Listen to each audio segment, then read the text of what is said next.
Slowly go up as people trickle in here. So we'll get started in just a moment.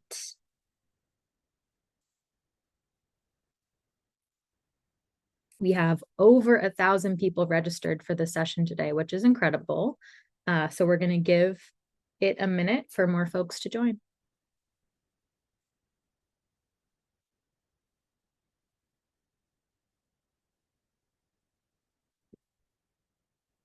But we have such incredible panelists giving their time to us that we will get started pretty promptly. So a few people might miss my introduction, but it's nothing revolutionary.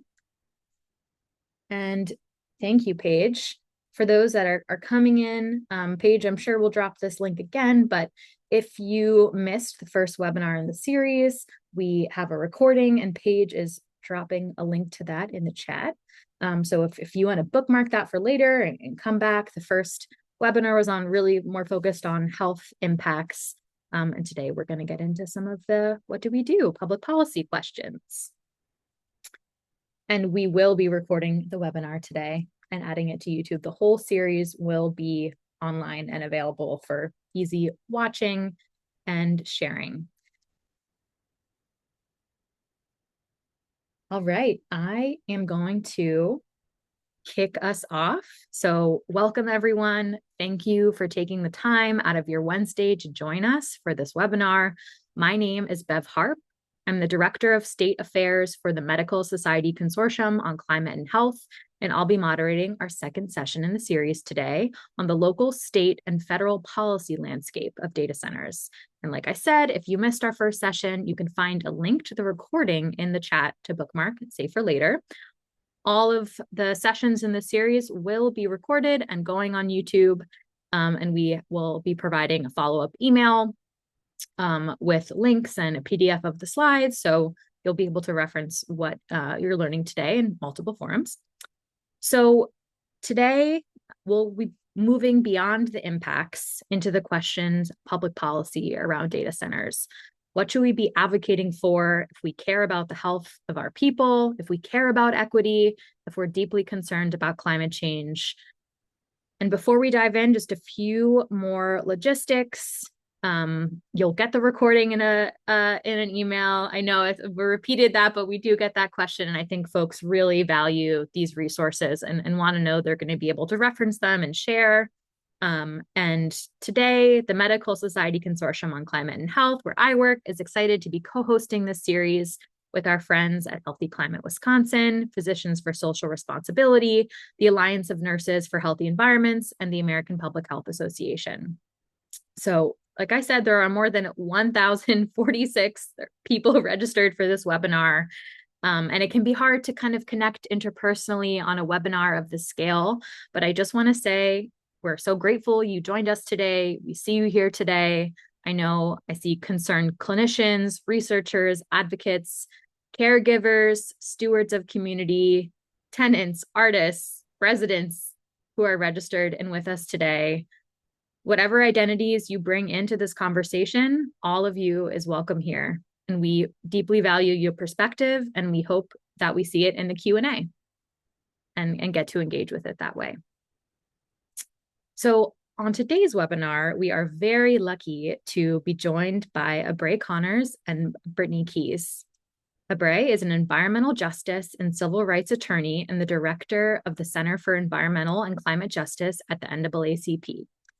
She'll be providing us a little bit more of a big picture view on the policy levers we have available, what's working, and what principles we should be approaching this policy work with.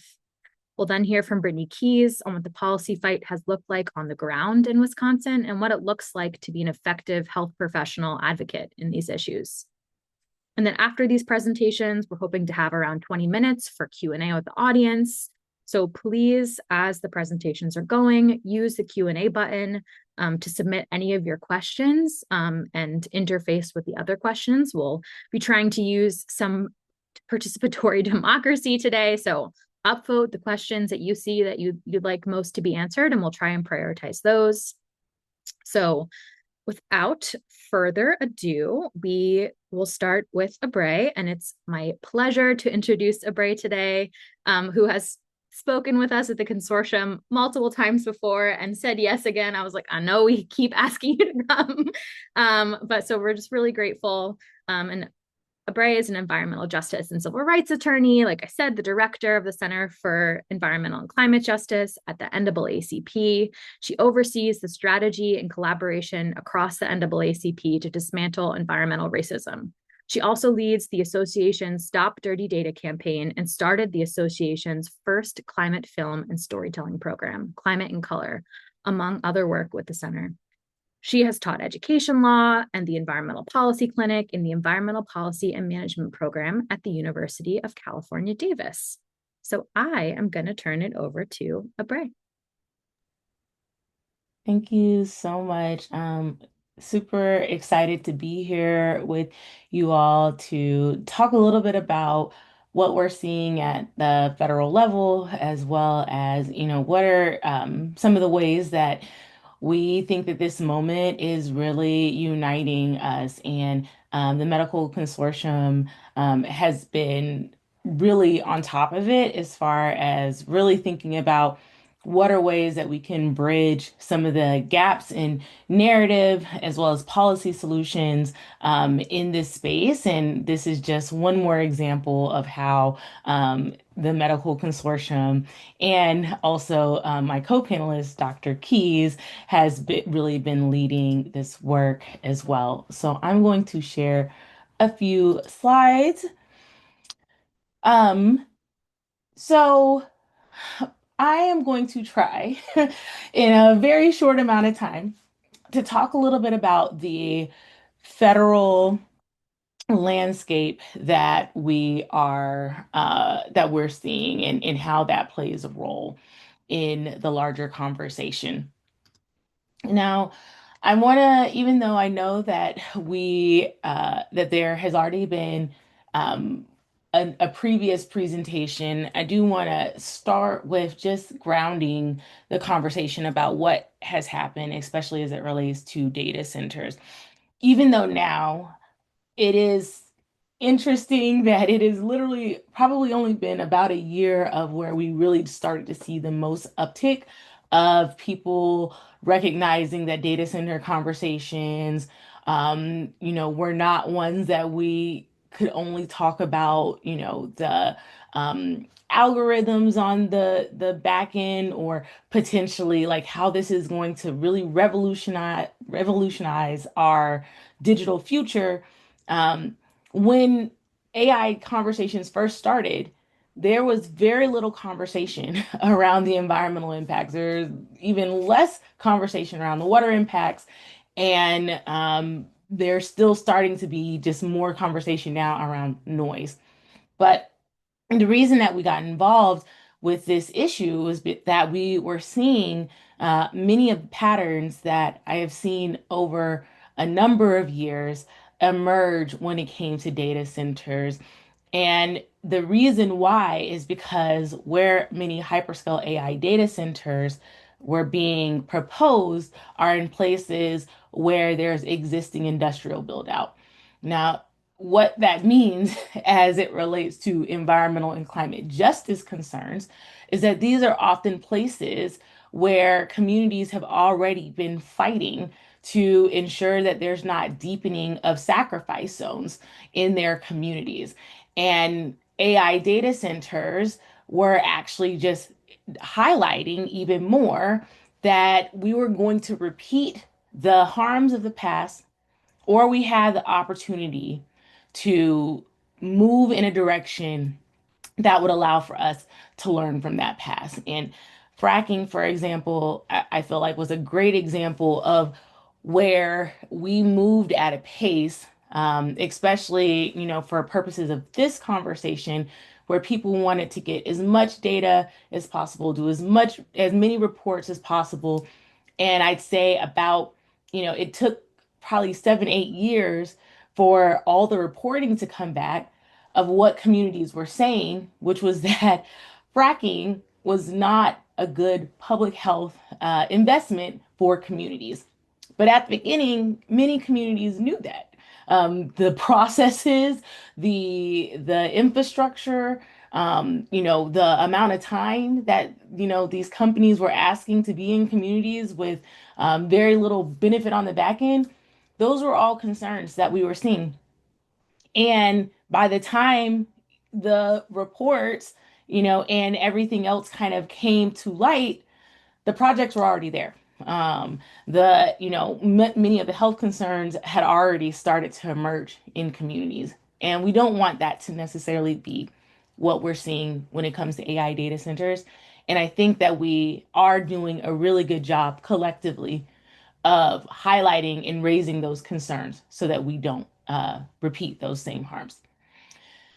Now, one of the things that we did near the very beginning of actually building out our campaign, and we did this because we saw this show up, particularly in Memphis, which I'll talk about in a few minutes, our work against XAI, was to actually develop out a framework.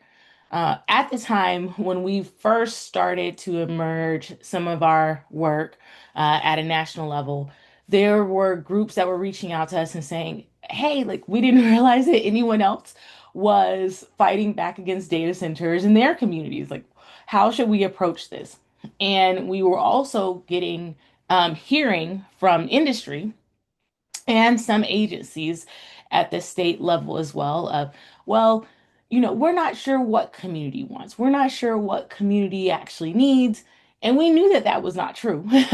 But it was important for us to be able to develop out a framework so that that could not be the talking point to try to diminish a lot of the work that was happening on the ground. And so we brought together nearly 100 different organizations, activists, coalition partners, virtually and in person, in South Memphis at a historically Black college, Lemoyne Owen.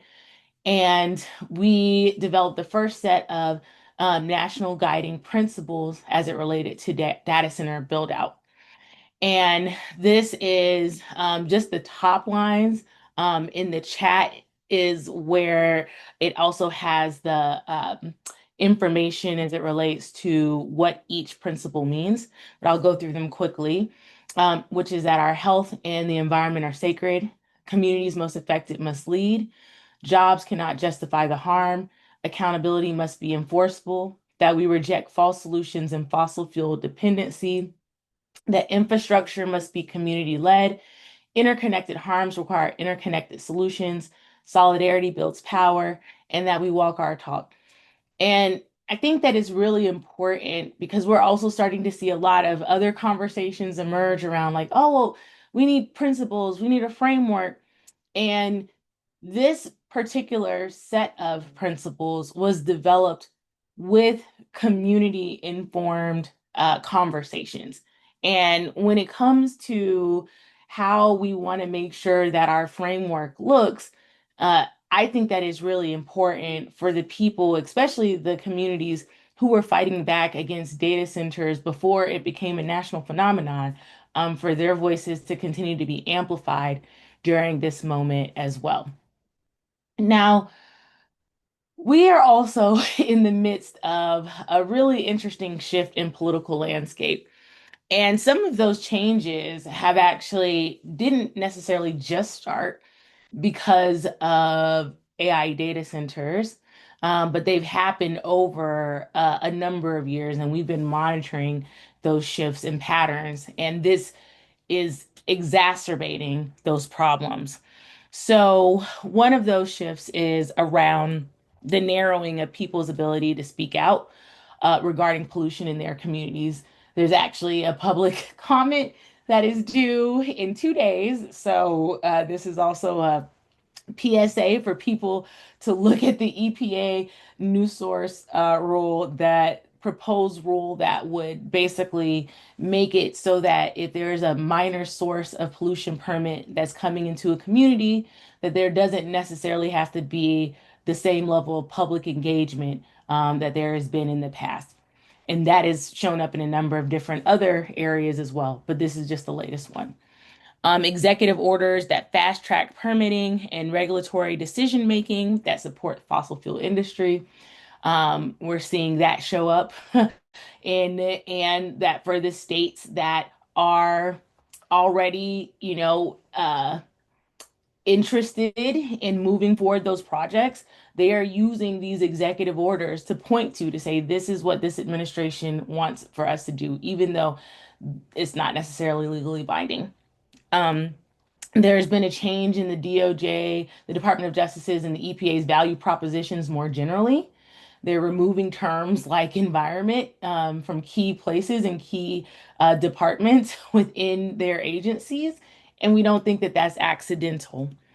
And then there's also fewer opportunities for people to file civil rights complaints. And there is a narrowing of the types of mechanisms for people to seek legal recourse. And I will talk a little bit about how that's showing up, particularly for us in the case that we're doing as it relates to XAI.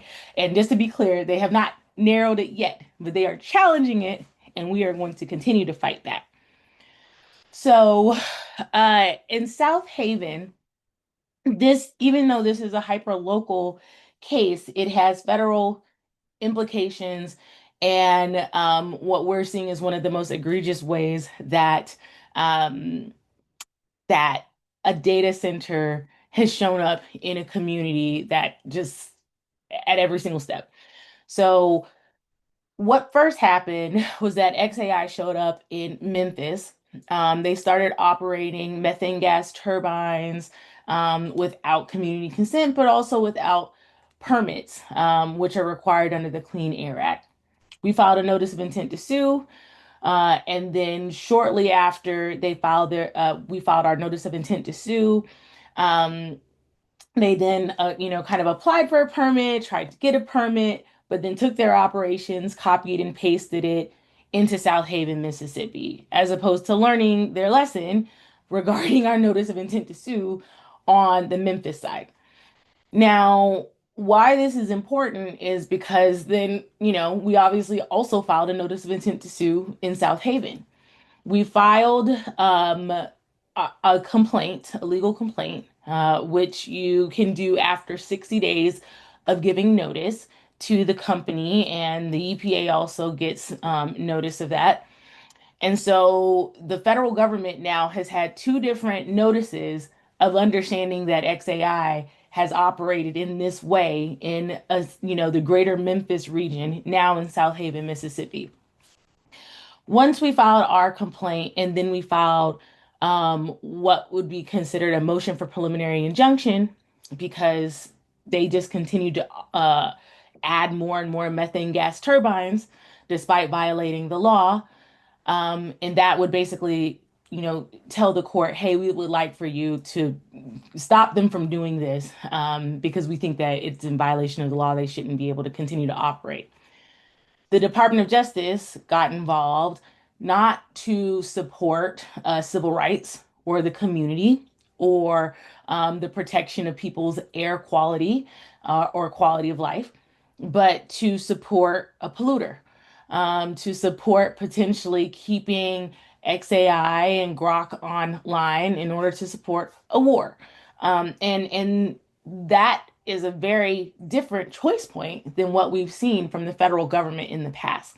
Not only did we see the Department of Justice come in and say, hey, we'd like to intervene to make sure that this operation continues to happen, but also, by the way, court, the NAACP should not be able to bring these kinds of cases anymore. We think that we're best situated to make these decisions, court. So let us, continue to have the jurisdiction to figure out whether or not there is pollution that needs to be regulated in some way, shape, or form. So we have seen these kinds of attacks on citizen suits kind of, over time, being brought up in different ways. But this is definitely one of the most egregious ways that we have seen the federal government make this kind of argument. And then also to say that environmental protections are actually secondary to national security, thus saying that our air quality and our ability to live in communities is also somehow not included in our national security as well. And then the Mississippi governor also sent a letter in the case, not on behalf of the 200 individuals who showed up to a hearing to say all unanimously they did not want XAI to get a permit, but to say, no, please allow for them to continue to operate as well. So we think that this change in the federal landscape is also emboldening some of the decisions that are happening at the state. Um, there are a couple of ways, however, that we are seeing the opportunity to shift the landscape and to make sure that the conversations are productive. And I should also mention that we, are continuing to move forward with our case. And we're not deterred by anything that has happened, but just letting you all know that this is what we're up against. We built out a template as it relates to community benefit agreements. And this has actually, from, kind of a framework as well as the ability to shift what is even possible to be discussed. That our template kind of highlights the more comprehensive nature of what should be on the table.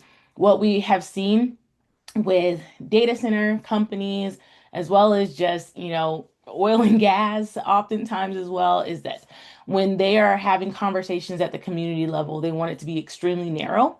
And like we've done this one thing, like we fixed potholes, even though we're going to continue to pollute your air for however many decades. And that is not enough, and that's also not a community benefit. So we built out a template to help to try to shift that narrative differently. And I know that Dr. Keys, one of the ways that we worked with our NAACP Wisconsin State Conference was actually utilizing some of the information that we had from this template to make it more clear at the Wisconsin State, at the Public Service Commission with the in Wisconsin, what could be on the table. And so transparency and disclosure is a part of the template. Environmental and climate impacts, just transition, and localized hiring, community control, and actually having a fund that can operate more than just 1 year. Public reporting, independent audits, cost recovery support, as well as decommissioning plans. Now, the last thing I'm going to talk about, and then I'll pass it over I'm not sure if Bev is going to go next, or Dr. Keys, if I'll pass it directly to you. But one of the things that we did this year was to actually develop out a playbook and recommendations for how we could affirmatively fight back, because last year it felt a little whack-a-mole. So first, to call for moratoriums when needed. We're seeing that happen literally all over the country this year. And so very excited that we're seeing people utilize this as opportunities to get the information that they need to make informed decisions, to push for transparency. We're also seeing this show up in a number of places across the country. Okay. And then to identify and track projects, we have a Stop Dirty Data tracker on our national Stop Dirty Data page that helps, for us, for example, to identify the themes and the patterns and where we can offer the most technical assistance to show up locally. A lot of times, companies are using different names. Some of the names that they're using when they are building out data centers may not seem anything like what you would even think is like a company name for that type of project. And there are many examples of that. Some sound like like restaurants, and it is literally a company's name for a data center. And then, and so showing up at every single meeting, even if it's just around pipelines, um, or zoning changes, because all of that matters. And then leading from within. And this is an election year. Of course, we're a C3, but we recognize that the decisions of our local elected officials through our state and our federal elected officials, that is important for the landscape of what we want to see moving forward. And with that, I will pass it to Beverly to go through the next part. Thank you. Thank you so much, Abre. It's really useful to have those principles and frameworks in mind as we are assessing anything that's happening right now on this landscape. And so now we're going to zoom in. We got to hear about a few specific examples there, but hear from Dr. Brittany Keys on the ground with Healthy Climate Wisconsin. Dr. Brittany Keys is the Clean Air Policy Manager for Healthy Climate Wisconsin. And she is also a physical therapist, a former elected official, and a mom from Beloit, Wisconsin. Brittany's work engages elected officials, regulators, and utilities working toward the goal of closing all coal plants, preventing all new methane gas plants, and ensuring residents across Wisconsin benefit from the just transition to the energy sector, all residents. She convenes the State Line Clean Air Coalition, serves as the Climate Justice Chair for the NAACP Wisconsin State Conference, and is an active member of the Beloit League of Women Voters and the W Wisconsin APTA, serving on their JEDI committee. So thanks so much for joining us, Brittany. Thank you, Bev, for the kind introduction. I'm so grateful for everybody here and to be sharing the webinar stage with Abre with this critical environmental justice and public health issue. And that's why I'm presenting on data centers and health, understanding the impacts and taking action, specifically emphasizing how health professionals can lead at the state and local level.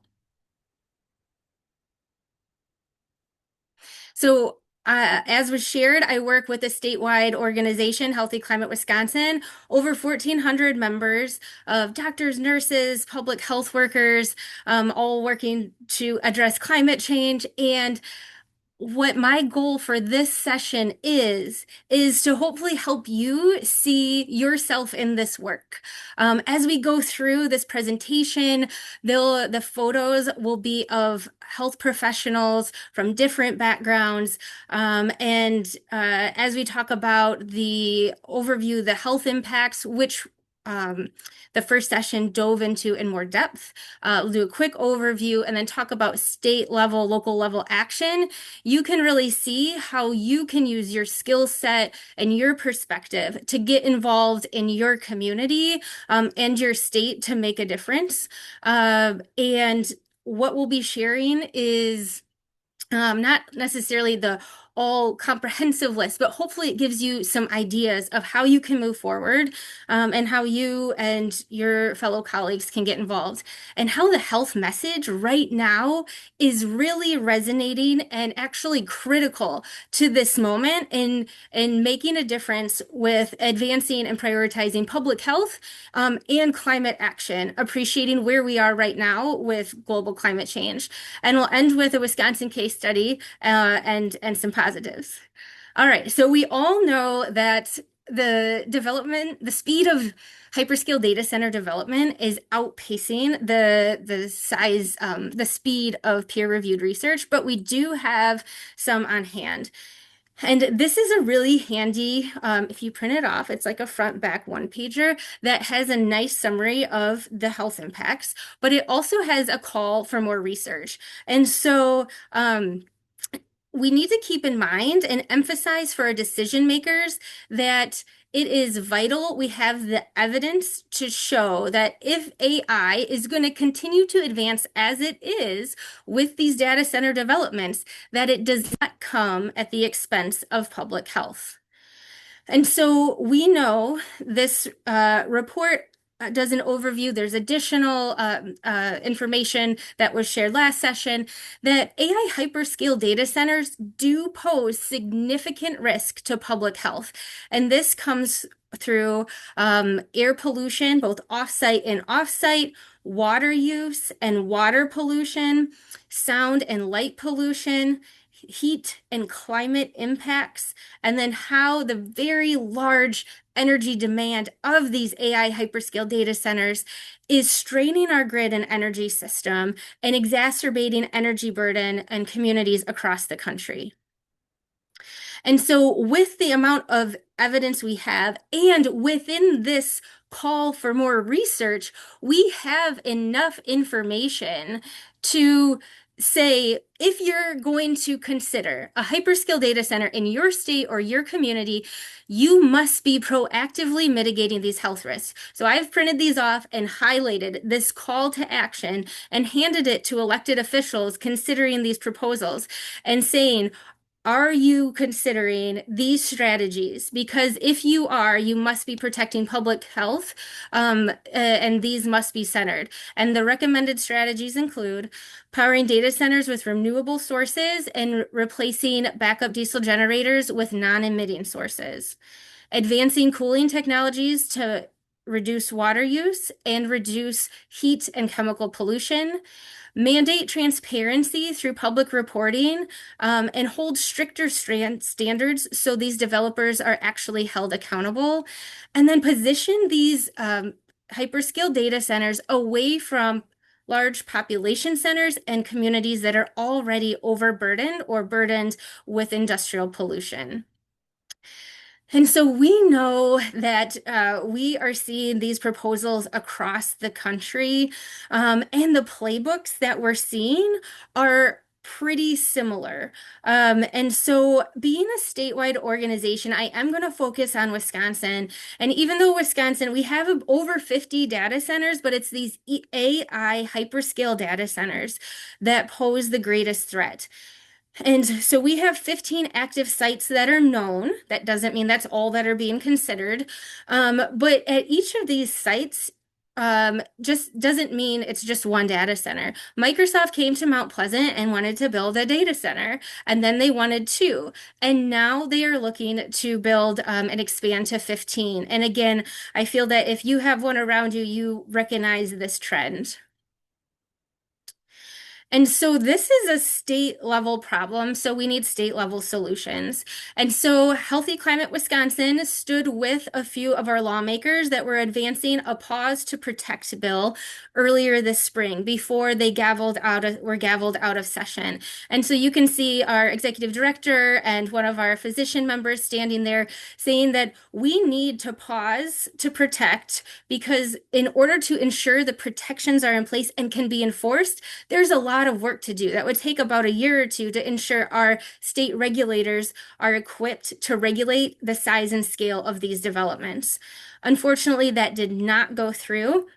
And they gavelled out a session before anything was passed. So Wisconsin is left very vulnerable with state level financial incentives, and no real protections. So what are we looking at promoting from a state policy level? So first and foremost, addressing the impact to air pollution. So ensuring there's no diesel on site, requiring 100% clean energy requirement, adding demand response requirements, and then repealing state and local tax incentives. Other policy protections include demand green building requirements, demand and ensure there will be no NDAs for data centers. So there's transparency if a development's coming to a community, and ensuring that there's transparency with reporting, with energy use, water use, and pollution, and how the pollution is being managed. Require a community impact fund, which can also be in parallel to community benefits agreements. Require decommissioning timelines that are transparent, and safeguards for hazardous waste and waste disposal, and then ensuring comprehensive worker protections and reporting. So how do we get there, and how does the health message and the health provider actually get involved to help this happen?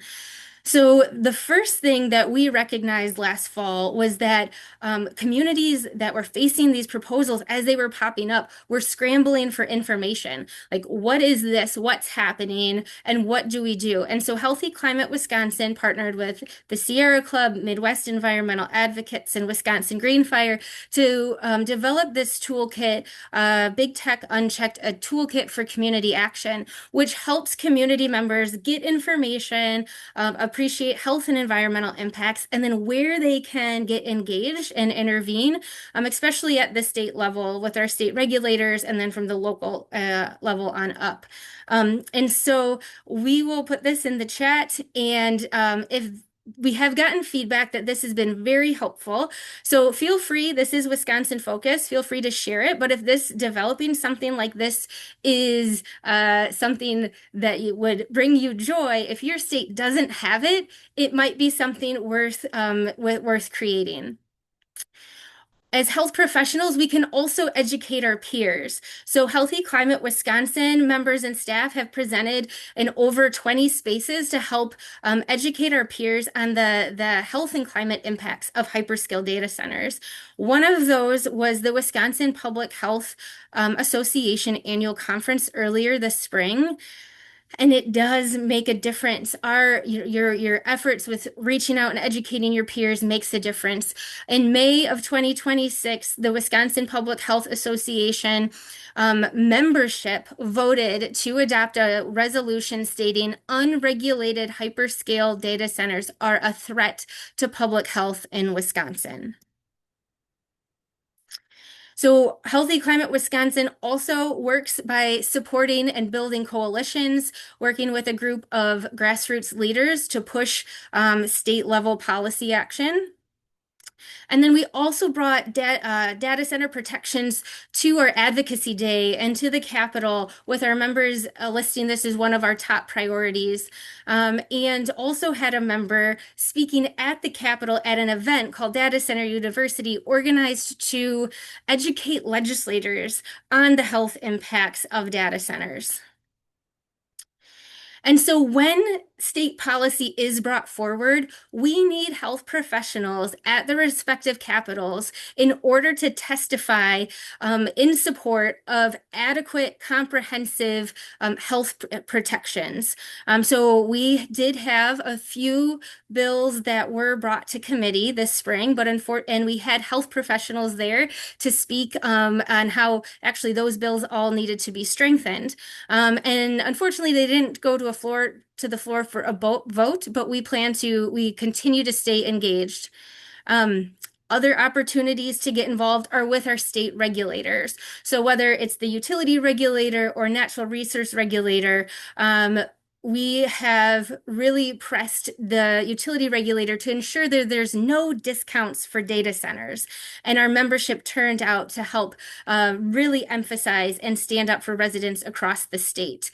Here's one of our members testifying, and it was a big win when we heard one of the commissioners repeat one of the talking points we were promoting was that Wisconsinites should not pay 1 penny for data centers. And while we've had a couple wins in 2 investor-owned utility service areas, we do not have comprehensive protections across the state, so there is still more work to do. We've also met, as Bray highlighted, it's election season, and we too are a 501c3, but we can educate candidates and have offered the ability, our organization as members have requested meetings to help provide education on the health impacts of data centers. And here's a photo with one of the former gubernatorial candidates and our members. And on an ongoing basis, our members are meeting with their lawmakers. And this is something everyone here can do, is you can reach out to your elected officials from the local to the state level and ask them what do they know and share information on the health impacts. We find out that a lot of them don't fully understand or have the research available. So some of the tools and resources we're sharing, you can share with yours. And as you make the call or demand for adequate and comprehensive protections for your community and state. And then once you develop those relationships, you can become a resource for your elected official to reach out to as policy is being drafted. And then you can help continue to press through to make the state level policies as strong as possible. And then finally, whether, your governors, where they stand on the issue, working to get meetings with their office can also be an important strategy. So pivoting to the local protections. So as you heard, Wisconsin is out of session and has been since earlier this spring. So, but the data center developers, they don't stop. So we are working to support local communities and protections at the local level. So that looks like supporting and advancing moratoriums, ballot measures, advisory referendums, community benefits agreements, and as Abre shared, NAACP has an excellent tool to support you there. Um, Requiring and demanding no NDAs for data centers, require reporting and transparency with energy use, water use, and pollution, requiring safe decommissioning and restoration bonds, and then all working towards developing protective zoning ordinances. And again, this is not an exhaustive list, but you can start thinking about things like sound and light limits and distances from vulnerable spaces and places such as schools, hospitals, and clinics. And an opportunity for health professionals, where some of our members have really led, is in writing letters to local elected officials calling for an urgent moratorium on data centers due to the public health risk. And so this is a snapshot of one of the letters that was drafted and sent. And here we are seeing these municipalities respond. While every state, has different laws and statutes, these developments are really unprecedented. So this could be an avenue for everyone to try and push forward. And here it says that this township is advancing a moratorium because of the significant threats to public health. And then the letter that was submitted was added as an addendum. Other local referendums that we've seen in Wisconsin include Port Washington passed one to limit or to require any development over $10 million in a TIF or TID district to go to the ballot, to go to referendum. So voters can have a say on large-scale developments. They're currently seeing one of the largest hyperscale data center developments in the country, and despite unanimous turnout and pushback, their local electeds went and advanced it. Similar type citizen referendum on development in a very vulnerable site in Janesville, Wisconsin. And then when elected officials are not responding, we're also seeing recall elections advance and move forward. And then just last week, a community had an advisory referendum on the ballot that asked, should our village support infrastructure for a large data center? And resounding 90% of people agreed that they should not. So where does the health message come in?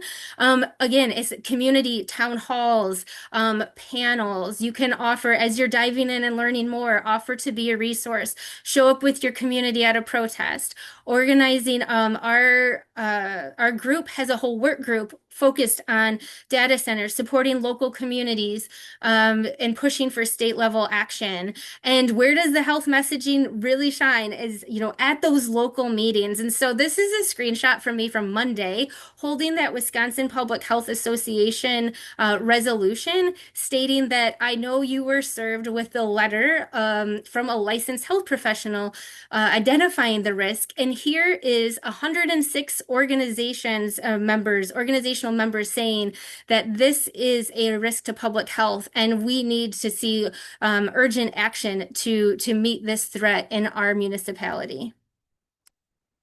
So we'll end and kind of wrap up with a quick case study. This comes from the county where I live, and from March to April of this year, we went from 1 active proposal to 4. So we responded with rapid community organizing, leaning on other communities that have been experiencing this, organizations that are supportive, such as Healthy Climate Wisconsin, elevating the health impacts. And then another trend is our voices were being shut out of the official forum. And so we hosted and organized our own people's public hearing. So community members had a platform to share their concerns. And during that meeting, press conference, we called for every municipality in the county to advance a data center moratorium. And since then, the tides and the winds are starting to shift. We have 7 municipalities in Rock County actively pursuing moratoriums. 3 of those are where the active proposals were, and the other active proposal is since done and been voted down. So, and 3 additional communities are feeling increasing pressure. So we're looking at 10 communities advancing local moratoriums and protections. Zooming out for Wisconsin, we had 15 sites. And while we still have 3 that are under construction, the communities are continuing to support each other and organize and get protections in place. But 6 of the projects have been canceled. 4 have been paused, and 2 are still in discussion, but those communities are organizing and demanding protections and prioritization of community health. And just last night, we had 3 counties and 1 city pass a moratorium to protect their community. So, in summary, we know that hyperscale data centers pose significant risk to public health, and that state level action and local policy protections are absolutely needed. And while the state level might take a little more time, we are emphasizing that like local action is where a lot of the protections and the grassroots effort coming together is happening, and that health messaging and advocacy is needed in all of these spaces. It's powerful and it is critical. And that state and local wins are happening in Wisconsin, but across the country, really showing that these developments and their negative impacts to health, environment, and climate are not some inevitability. The people coming together absolutely have power in this moment and can change the trajectory that they're trying to say that we are on. And so with that, I thank you for your time and advocacy, and here are my resources. And I look forward to the Q&A. Thanks so much, Brittany. It is really inspiring and feels really hopeful and concrete to see those wins and to see what kind of coordinated mobilization can look like, where they don't get to just go to the next town over. They're not able to kind of like succeed anywhere. So I really appreciate folks active in the Q&A, and reminder, please drop your questions there and upvote questions if someone else has asked what you are interested in knowing. I'm seeing a lot of really positive feedback for everything that was shared, a lot of questions about continuing to receive these resources, and we will follow up with everything that's been shared and think about ways to compile all of the great resources that have been shared by past speakers as well. Brittany, and this is kind of pulling from actually a number of questions. Claire Ann, you put this in the Q&A, and also Jamie, I think this gets a little bit to the federal issue. And Brittany, you ended with, a statement about this is not inevitable. And I think when we're looking at a national context with this administration being what it is and the policies they have, how do we think about the question of inevitability and concerns around if a data center doesn't get built in Wisconsin, or like it getting built somewhere else in the country with potentially like less, like much unfriendlier or like less civic space, less democratic access. And Abre and Brittany, I'm interested to hear from both of you on that. But just like how do we think about that question? I've gotten a lot of questions from advocates in our community of like, how do we respond to the inevitability question, and how should we be thinking about it? Yeah, that's a great question. So starting with the inevitability piece, this is a classic strategy of these large developers of large polluting industry. They frame it and advance it like it is already a foregone conclusion, despite it still has to go before 3 state regulators or 2 state regulators and local zoning and your board. So by convincing the greater community and framing it that this is already foregone, it's going to happen, it increases the chances that it will happen. So that's one of the big things, is that emphasizing like the negative impacts of these developments is absolutely not a foregone conclusion. This is not some sort of inevitability. And the beautiful thing that we're seeing is that folks across political spectrum backgrounds are coming together over shared values. And what's really resonating is that people want clean air, they want clean water, and they want healthy communities. And they're pushing back on that. And then they're also learning, like in the broader scope, as Abre was reflecting on, how like the larger systems aren't protecting us as they were or adequately. And so it's really starting this hopeful dialogue that we need greater protections at the local and the state level. I'm gonna also hand off to Abre here to reflect on like the federal, but it's hard to move at the federal level right now. So it emphasizes the need to organize locally and ensure and demand protections with these types of developments and other polluting types of developments at the local and the state level. I would say that all communities are very vulnerable, and that as to these, but as was saying, those that are already, I live in a community that is a sacrifice zone in Wisconsin. And once you have high polluting industry, they think you're friendly to it and more tend to develop. So I would say if you are not in one of those, that ask you to show up for us and with other states and communities to support them and push back against these developers. But I will say that the strength from communities that are facing these has been absolutely inspiring, and I will pass it to Abre. Yeah, I 100% agree with all of that. I think that where we really started to see the reshaping of the narrative was when we had a change in administration that literally adopted the playbook of Project 2025 to say that we were going to deprioritize renewable and clean energy projects and prioritize the fossil fuel industry for all types of infrastructure. And then that happening at the same time where data centers, which were again, to get them moving as quickly as possible, use fossil fuels, it created this window for that to now be the narrative that is pushed. That doesn't necessarily have to be the case. And even though it may feel like it was so long ago, in the last administration, we were starting to see a shift to companies really trying to figure out how they could have solar projects because of solar for all, and that they were trying to prioritize, not necessarily just having fossil fuel projects. And so I think that a lot of it, uh, a lot of how we can change that narrative back, is to make sure that we, regardless of what is happening at the federal level, that we're pushing at the state and at the local level to prioritize projects that are renewable and clean.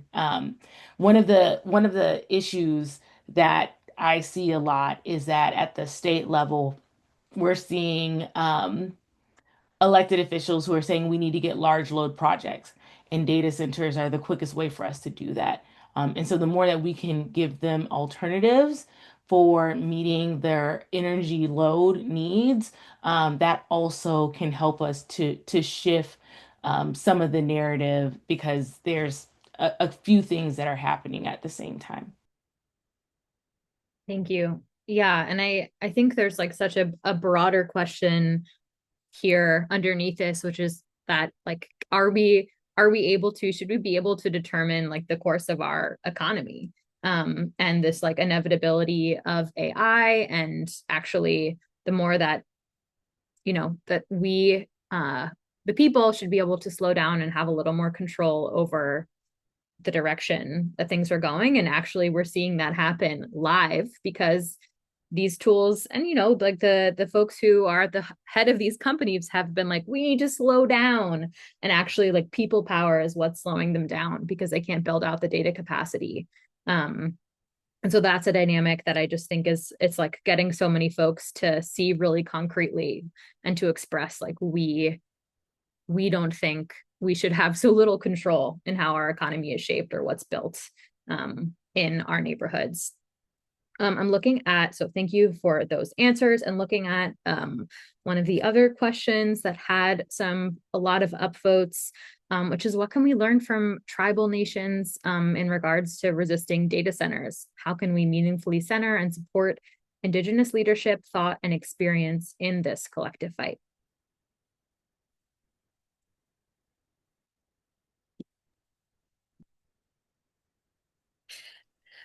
So I'll jump in and say that we can proactively and humbly educate ourselves from Indigenous leaders. And the quote and what reinforced this isn't an inevitability came from an Indigenous-led webinar, and that was something I was feeling that that these weren't, that they couldn't be. If you look at the course and trajectory of climate change, what is needed and what's on the line, and then the impact of hyperscale data centers on our state level grid. Hyperscale data center proposals in Wisconsin and this new load growth is dragging us backwards for our climate goals. And so it is in sharp contrast of where we need to go. And so I would just say, as looking at the necessary climate solutions to address climate change, we need to center Indigenous wisdom and leadership. We should also be humbly ensuring we're doing that in this resistance of these developments.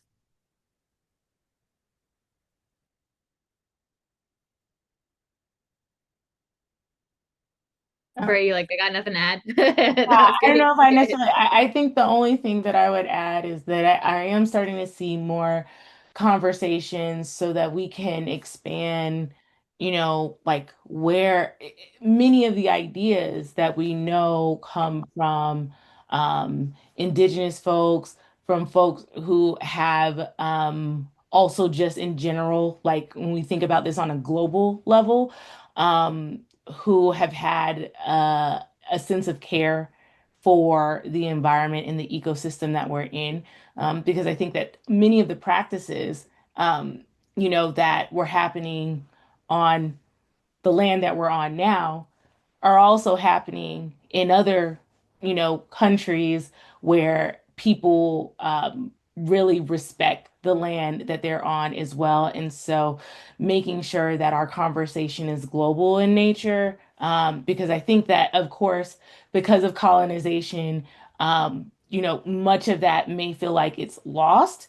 But the ancestral knowledge, particularly for people who have had to have a level of respect for the land that they have been on, whether it's here in this country or whether it's in other places where that has been the case, that I think that there's a lot that we can learn from those practices to make sure that we are centering the global South and the individuals who have had to make things happen when there were not very many resources in order to do so. Thank you. So seeing that we have 2 minutes, just I think maybe really quickly, this can be like a closing statement or tying it all together on the kind of issue of on the lines of local sovereignty and like determination by communities of what they get to do. We had a question in the chat around, what, and I think both of you spoke to this, but like, is the federal government going to be able to override some of like what's being passed right now? Or I think Brittany like spoke a little bit to like, these are the most robust policy proposals we're putting forth, and we're confident that like this is going to protect the state if it passes. So that's kind of like policy wise, should we have concerns? And then we had some questions as well of like, and maybe this is me answering that question of like, what do we do? How do we get involved? And I think the answer is like, these fights are happening locally. the way that you get involved is like by supporting, finding the groups that are active in your state, and getting involved with them. And if you're part of a national organization, figuring out how to support the local. So kind of that's a little bit broad, but just passing that back to you. And we might go a minute over, but this has been really, really rich. I can jump in and start. First thing I'll say is we are up against some of the most profitable industries, right? So really powerful forces. And so we do, as Beverly was saying, we need everybody in this. And the health professional, the health message, is really needed. And in the halls of your capital is likely absent or not as strong as the voices of the paid lobbyists. So right now, call to action repeated to reach out to your lawmakers, your elected officials, and approach with curiosity, see what they know, see what they don't know, and offer to be a resource.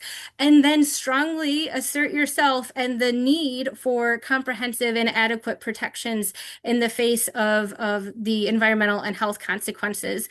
And the last thing I'll say is also this is providing an opportunity for us to really get creative and like, what do we want our energy systems to look like? What do we want our future to look like? And how do we want these projects to be approached? And to really start the dialogue locally within your community and then advance that after you have that relationship with your elected official, that you can call them and share that this is what, as a community coming together, that we want to see for our energy systems and for developments and what we feel is responsible and centering our shared values. Yeah, I agree with everything that Brittany said. It's happening at the local level. We have 2,200 units across the country, and so getting involved with your local NAACP, with at also the state level, that helps to make sure that we are continuing, that fight in your home community. Um, I did see one thing as it related to, like what should we prioritize when it comes to projects that are using a lot of water or energy. And I think that one of the ways that um, folks who are trying to make this seem as though maybe it's not that big of a deal is that there's a lot of conflating of other types of projects or other things that are happening, of like, well, is this a bigger deal than another issue? And I think that we can do both. I think that we can care about data centers, and I think that we can also care about existing industrial build out. I think we can care about data centers, and we can also care about other projects that are happening. And if right now, your community is fighting back against a data center, I think it's okay to focus in on that, because the proliferation of what we're seeing with AI data centers is not something that we have seen in a very long time. The amount of time that they have been able to, really try to change the landscape as it relates to energy, water, air quality concerns, is something that at that scale, is something that I have not seen in almost 2 decades. So this is a really critical moment for us, to really make sure that we are clear and that we are not being distracted by any messaging that may try to make it seem as though this is not one of the most important environmental and climate justice and civil rights concerns of our time. But I think that we have the opportunity to get it right. And I think that everyone on this call is well equipped to make sure that we do that. Thank you both so much, Abre and Brittany. I am really grateful that we have 2 more sessions coming, because I think there's just so much more to get into here. But your insights today, I think I've seen so much positive affirmation just in the Q&A, even without having a chat here, and that there are really effective tools you both have created that are already having impact across the country. And we're excited to be able to lift up and share those further. and to be a part of this moment when more people are engaged on the issue of environmental health in a very active way that we haven't seen for a long time. So I'm so grateful to your leadership and that you joined us today and gave us a few extra minutes. If we didn't answer your question in the chat, we have saving all of them. We put them in an Excel spreadsheet and they will influence how we shape our next two conversations. I've seen a lot of questions that I think are around how we approach advocacy, some questions of trade-offs that we'll get to, or just, concerns, and also some definitely questions that I think get to dis and misinfo. So those are our upcoming two questions, sessions rather. And then finally, just again, a thank you to our co-hosts of this session. And we will follow up via email with recording, PDF of the slides, and a list of all of the resources referenced here and in the first session. So thank you both again, and thanks everyone for joining us on this Wednesday, and we look forward to continuing this conversation with you in a couple weeks.